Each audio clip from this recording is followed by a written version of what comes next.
Polite chatter and the soft clink of champagne glasses filled the room as my father's retirement party hit its stride. 40 years at Henderson & Associates had earned him all this: partner speeches, a gold watch, and enough legal networking to launch a startup firm.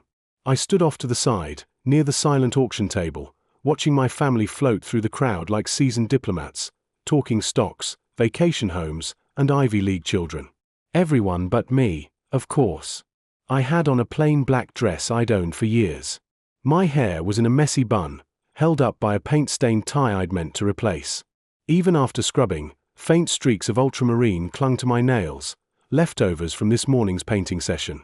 To the crowd here, I was Elena Martinez, the 31-year-old who threw away a solid business degree to fingerpaint in a dusty garage.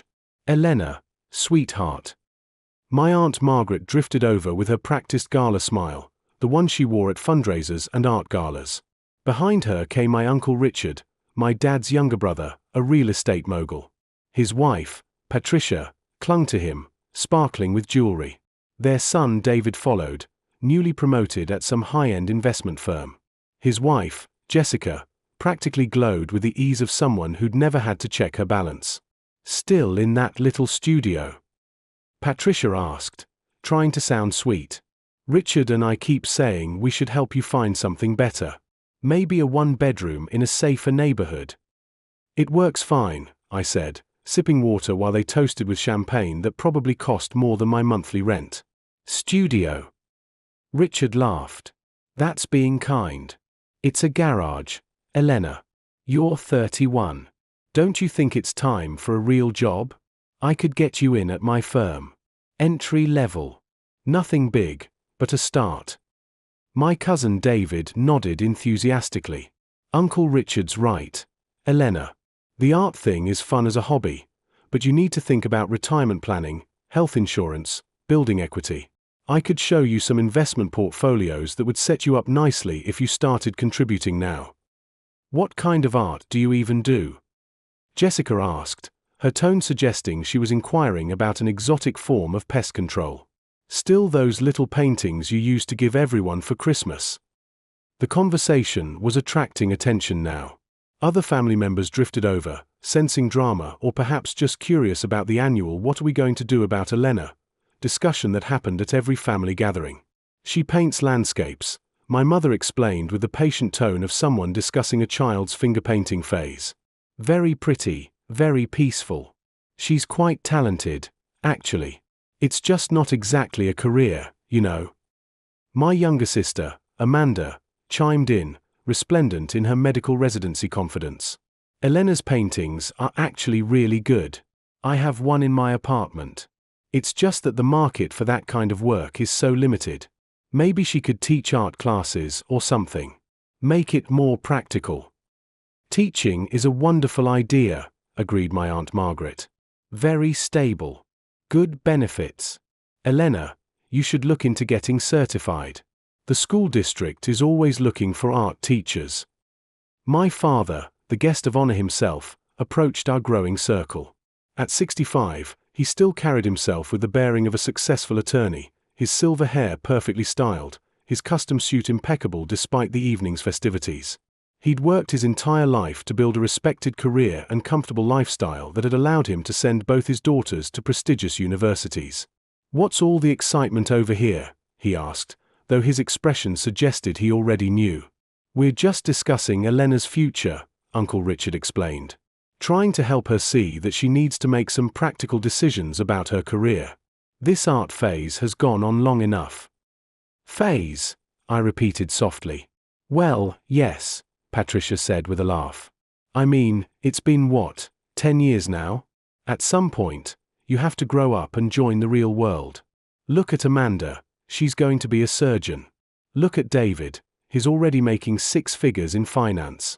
Even your cousin Sarah just got promoted to marketing director at that tech company.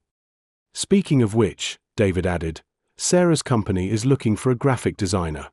It's not exactly fine art, but it would be using your skills in a commercial setting. Steady paycheck, benefits, room for advancement. I could put in a word." The circle of family members had grown to include most of the party now. Even some of my father's colleagues had wandered over, curious about the animated discussion. I felt like a specimen under a microscope, being examined and found wanting by people who measured success solely in salary figures and job titles. Still painting those little pictures, Uncle Richard's voice took on the tone he used when delivering what he considered tough love. Elena, I'm going to be blunt because someone needs to be. You're 31 years old, living in a garage, driving a 15-year-old car, wearing the same 3 dresses to every family event. When are you going to get a real job and start building a real life? The words hung in the air like smoke. Even the background noise of the party seemed to fade as everyone waited to see how I would respond to this public intervention. Uncle Richard makes some valid points, my father said gently. Elena, your mother and I love that you're pursuing your passion, but we worry about your future, your security, what happens when you're our age, and you haven't built anything substantial. Art is beautiful, my mother added quickly. But it's not practical. It's not reliable. You can't build a family or a future on something so uncertain. I looked around the circle of concerned faces, these people who loved me, who wanted what they thought was best for me, who genuinely believed they were helping by trying to steer me toward conventional success. They saw my paint-stained clothes, my modest lifestyle, and my refusal to pursue traditional career advancement, and they worried I was throwing my life away. They had no idea that my little pictures had been selling for 6 figures each for the past 3 years. You know what, I said finally, setting down my water glass. Maybe you're right. Maybe it is time I considered some changes. Uncle Richard beamed. That's the spirit. The first step is admitting you need to be more practical. Speaking of practical, David added, I brought some investment brochures in my car. We could go over them right now. Start planning your financial future properly. That's very thoughtful, I replied. But I think I should probably discuss any major financial decisions with my current advisor first. Current advisor? Patricia looked confused. Elena, honey, you don't make enough money to need a financial advisor. Well, technically, I use a wealth management firm, I clarified. They handle most of the portfolio diversification and tax planning. It gets complicated when you're dealing with multiple income streams and international sales. The confusion on their faces was almost comical. They looked as if I'd started speaking in ancient Greek. Multiple income streams. Amanda asked slowly, Elena, what are you talking about? Before I could answer, a commotion near the ballroom entrance caught everyone's attention. The maître d' was escorting a distinguished gentleman in an expensive suit through the crowd, clearly someone of importance, based on the deference being shown.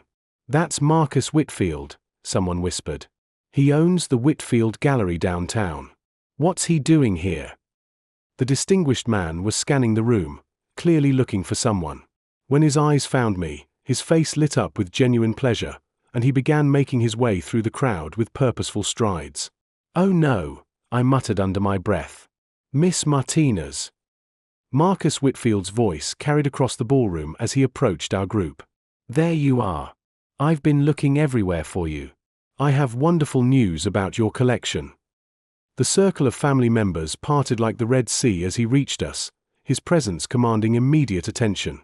Marcus Whitfield was a legend in the art world, a man whose gallery had launched the careers of dozens of internationally renowned artists. His endorsement could make or break an artist's reputation. Mr. Whitfield, I said quietly, this really isn't the best time. Nonsense, he exclaimed, his enthusiasm bubbling over. This news can't wait. The Tokyo exhibition was an unprecedented success. Every single piece sold within the first hour. The collectors were literally bidding against each other for your landscapes. Your Mountain Dawn series went for $2.3 million alone. The silence that followed was so complete, you could have heard a pin drop on the carpet. Every face in our circle had gone slack with shock. Uncle Richard's champagne glass slipped from his nerveless fingers and shattered on the floor. I'm sorry, my mother whispered. Did you say million? Marcus Whitfield turned to her with a beaming smile. Oh, you must be Elena's family. How wonderful to meet you.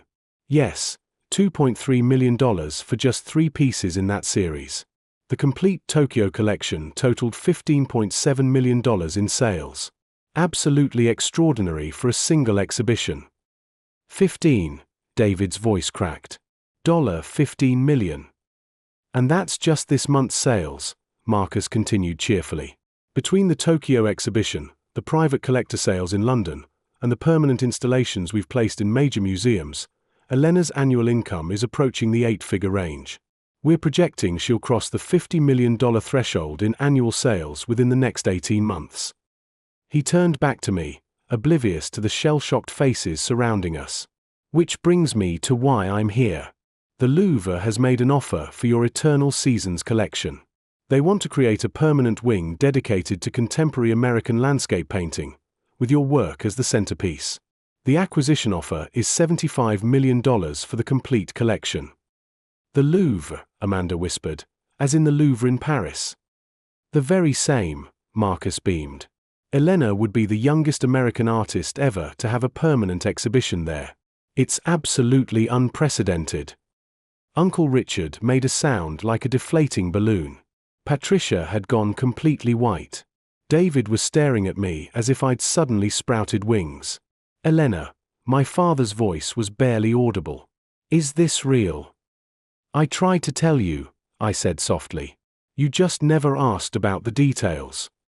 Marcus Whitfield looked around at the stunned faces with growing confusion. I'm sorry, is something wrong? Did I interrupt something important? No, I said quickly. Nothing important, just a family discussion about career choices. Ah, well, speaking of career choices, Marcus brightened. I have another proposal. The Metropolitan Museum of Art wants to commission a new series specifically for their American wing renovation. They're offering a $20 million commission for 12 large-scale pieces. It would be a 2-year project, with your work featured prominently in their marketing campaign. 20 million, Jessica breathed. Plus royalties from prints and licensing, Marcus added. Elena's work has become quite popular for high-end residential and commercial spaces. The licensing deals alone bring in about $3 million annually. He pulled out his phone and showed us a series of photos. These are from the penthouse installation we completed last week. A tech billionaire in San Francisco commissioned Elena to create a custom series for his new home. 12 pieces, $8.5 million total. The photos showed massive, breathtaking landscape paintings displayed in a space that looked like something from an architecture magazine. Each piece was easily 6 feet tall and proportionally wide, painted with a level of detail and emotional depth that made them seem almost alive. Elena painted those, Amanda whispered. Elena painted those, Marcus confirmed. In her studio, which, by the way, Elena, the contractor finished the expansion last week. Your new workspace is ready whenever you want to see it. Expansion? My mother asked faintly. Elena bought the building next to her current space, Marcus explained. She's creating one of the most advanced private art studios on the West Coast, climate-controlled storage for her collection, professional lighting systems, space for large-scale work. The renovation cost about $2.8 million, but it will allow her to take on even more ambitious projects. She bought a building. Patricia's voice was barely a squeak. I sighed. I bought 3 buildings, actually. The studio space, a gallery for exhibitions, and a residential property. It seemed like a good investment. The residential property, Marcus added helpfully, is that gorgeous Victorian mansion in the Arts District. Elena's been restoring it to period authenticity while adding modern amenities. The architecture magazines are calling it one of the most beautiful private residences in the city. Uncle Richard was swaying slightly, as if the room was spinning around him. Elena, you own a mansion. It's not that big, I said defensively. Only 12 rooms, and most of them are going to be used for displaying art and hosting small exhibitions. I'm thinking of starting a foundation to support emerging artists. 12 rooms, David repeated numbly. Marcus checked his watch. Speaking of which, Elena, I hate to rush, but the transportation company needs an answer about the collection pickup. Should we move your pieces to the secure facility tonight, or wait until tomorrow? What collection pickup? My father asked. Elena keeps several major pieces at her residence, Marcus said. But the insurance requires anything over $5 million to be stored in a secure location when it's not on display. Just for safety. How many pieces are we talking about? Amanda asked. Marcus glanced at his phone. 37 pieces in Elena's private collection, valued at around $127 million. Though that can change based on the market and auctions. The number hit the room hard. A few people actually swayed. Uncle Richard grabbed the back of a chair just to steady himself. $127 million, my mother whispered. From the paintings Elena made. Oh, that's just her personal collection, Marcus replied. Those are the ones she kept. Elena's full body of work, including pieces in museums and private collections, is worth over $400 million. 400. David couldn't even finish the sentence. I looked around at the stunned faces. Family who, not even an hour ago, told me to get a real job. Who said my little pictures were just a hobby I needed to outgrow. Elena, my father's voice cracked. Why didn't you tell us? Why let us think? Think what? I said. That I was a failure because I didn't sit in an office all day. That my work wasn't real unless it came with a title and business card. But you live so simply, my mother said. Your clothes, your car, your... My lifestyle isn't about what I can afford, I said quietly. It's about what matters to me. I don't need luxury brands or flashy cars. I need to make art that makes people feel something. Marcus nodded approvingly. Elena's dedication to her craft is legendary in the art world. She works 12 to 14 hours a day in her studio.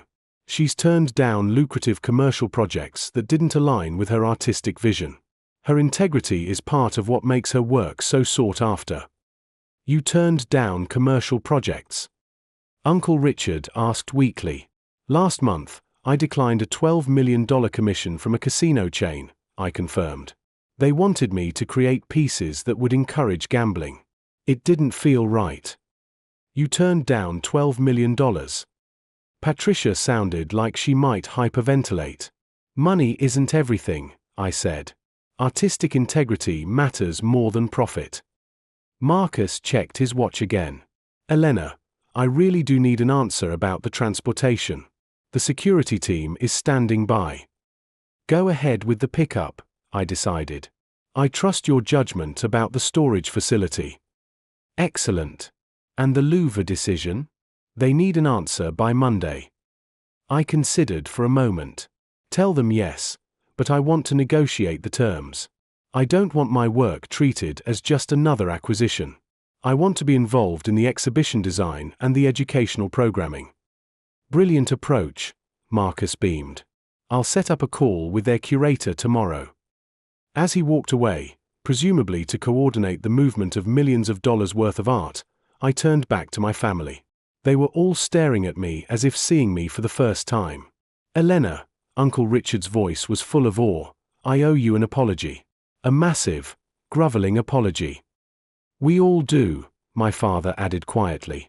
We've been so worried about your future, so focused on conventional measures of success, that we completely missed the fact that you'd already built something extraordinary. But why didn't you tell us? Amanda asked. Why did you let us worry about you? Because I wanted to know that you loved and respected me for who I am, not for what I've achieved, I said simply. I wanted to know that your approval wasn't contingent on my bank account. The truth of that statement settled over them like a heavy blanket. They realized that their concern for my future had been less about my happiness and more about their own comfort with how my life looked from the outside. Elena, my mother's voice was soft. Can you forgive us? Can you forgive us for being so blind, so judgmental? There's nothing to forgive, I said, meaning it. You were worried about someone you love. That comes from a good place, even if the execution was flawed. David cleared his throat. So, about that financial advisor recommendation I was going to give you, I'll stick with Goldman Sachs for now, I said with a small smile. But thank you for thinking of me. Goldman Sachs manages your portfolio. Jessica squeaked. They handle the conservative investments, I explained. The art market investments are managed by a specialist firm in New York. Uncle Richard shook his head in amazement. Elena, I feel like such an idiot. I was offering you an entry-level job at my company, and you probably make more in a month than I do in a year. Success isn't a competition, Uncle Richard, I said.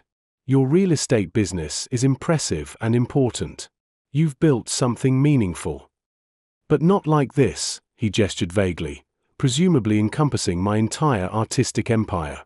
This is extraordinary.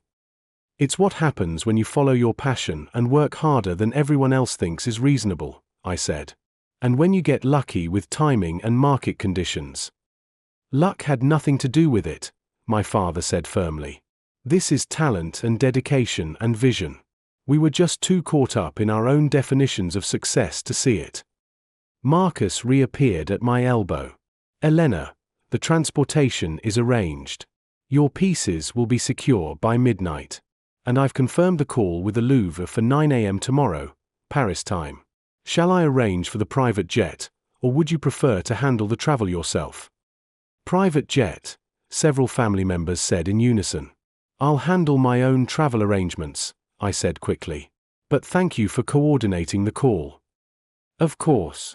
Oh, and the documentary crew from Arts and Culture wants to confirm the filming schedule for next week. They're very excited about the behind-the-scenes piece on your creative process. Documentary? Amanda asked. PBS is doing a feature on contemporary American artists, I explained. They're filming a day in my life, interviewing collectors and curators. It's part of their effort to make art more accessible to general audiences. My daughter is going to be on PBS, my mother said wonderingly. Assuming the filming goes well, I cautioned. Marcus laughed. Elena, you're the most articulate artist I've ever worked with. The filming will be fantastic. He checked his watch one final time. I really must run. The art world never sleeps. Elena, enjoy your father's party. You've earned a night of celebration. As he left, the circle of family members continued to stare at me in various states of shock and awe. Elena, my cousin David said slowly, I have to ask. When you said you were fine financially, what did that actually mean? It meant I'm fine financially, I said with a shrug. I can pay my bills, save for the future, and pursue my work without worrying about money. But specifically, Patricia pressed, what does fine look like when your paintings sell for millions? I considered how much to reveal. My accountant estimates my current net worth at around $180 million, not including the value of works I'm keeping in my personal collection. The silence that followed was broken only by the sound of Patricia's champagne glass joining Uncle Richard's on the floor. $180 million, my father repeated slowly. It's not about the money, I said quickly. It's about creating something that outlasts me, something that will still move people and inspire them long after I'm gone. But the money doesn't hurt, David said weakly. The money allows me freedom, I agreed. Freedom to take risks, to experiment, to turn down projects that don't feel right. It's a tool, not a goal. Uncle Richard was shaking his head. I've been bragging about my successful real estate business, and my niece has been quietly building an art empire that makes my net worth look like pocket change. Success isn't a competition, I repeated. Besides, your business provides homes and commercial spaces for people. That's important work, too. But Elena, Amanda said, why do you still live so modestly? If you have that kind of money, why not? I don't know, live like it. Because that's not what makes me happy, I said simply. I don't need a fancy car or designer clothes or a huge house filled with things I don't use. I need time and space to paint. I need the freedom to create without distractions. The mansion Marcus mentioned is primarily a gallery and workspace. The residential portion is quite modest. I care more about having good natural light and proper ventilation for my studio than I do about marble countertops or gold fixtures. My mother was looking at me with new eyes. Elena, I feel like I don't know you at all. All these years, we thought you were our struggling artist daughter who needed guidance and worry and intervention. I am your daughter, I finished. The struggling and artist parts are still true, too. Every painting is a struggle. Every piece teaches me something new about my limitations and possibilities. But you're not struggling financially, my father said. No, I agreed. But financial security doesn't eliminate artistic struggle. If anything, it makes it more important to stay connected to what drives the work. Is that why you volunteer at the community center? Amanda asked suddenly. Teaching art classes to kids. Partly, I said. But mostly because those kids remind me why art matters. They don't care about market value or critical reviews. They just want to create something beautiful. Uncle Richard was still shaking his head in amazement. Elena, I owe you such an apology. All those comments about getting a real job, about being practical. You were trying to help, I said gently. You were worried about my future because you care about me. But we were so condescending, Patricia said, her face flushed with embarrassment. So dismissive of your work. You didn't know, I said. And honestly, there were times when I wasn't sure myself. The art world is unpredictable. Success isn't guaranteed just because you work hard. But you never gave up, my father observed. Because I couldn't, I said simply. Painting isn't just what I do. It's who I am. Even if I'd never sold a single piece, I would have kept creating. And that's what makes the difference, David said thoughtfully. That's what we were missing. We were measuring your success by external standards, but you were measuring it by internal ones. Success is personal, I agreed. For some people, it's climbing the corporate ladder. For others, it's raising a family or serving their community or mastering a craft. There's no universal definition. My mother reached over and took my paint-stained hand. Elena, can you forgive us for being so narrow-minded? For trying to force you into our idea of what your life should look like? There's nothing to forgive, Mom, I said. Family means wanting the best for each other, even when we disagree about what best looks like. But we were wrong, she insisted. You found your path, and it led to something we never could have imagined. You weren't wrong to worry, I said. The art world is risky and unpredictable. Most artists do struggle financially their entire lives. You had legitimate concerns. But we should have trusted you, my father said. We should have believed that if anyone could make it work, it would be you. You do trust me now, I pointed out. That's what matters. Uncle Richard raised his champagne glass. To Elena Martinez, world-renowned artist, and to the rest of us learning that success comes in many forms. To family, I countered, raising my water glass. And to supporting each other's dreams, even when we don't understand them.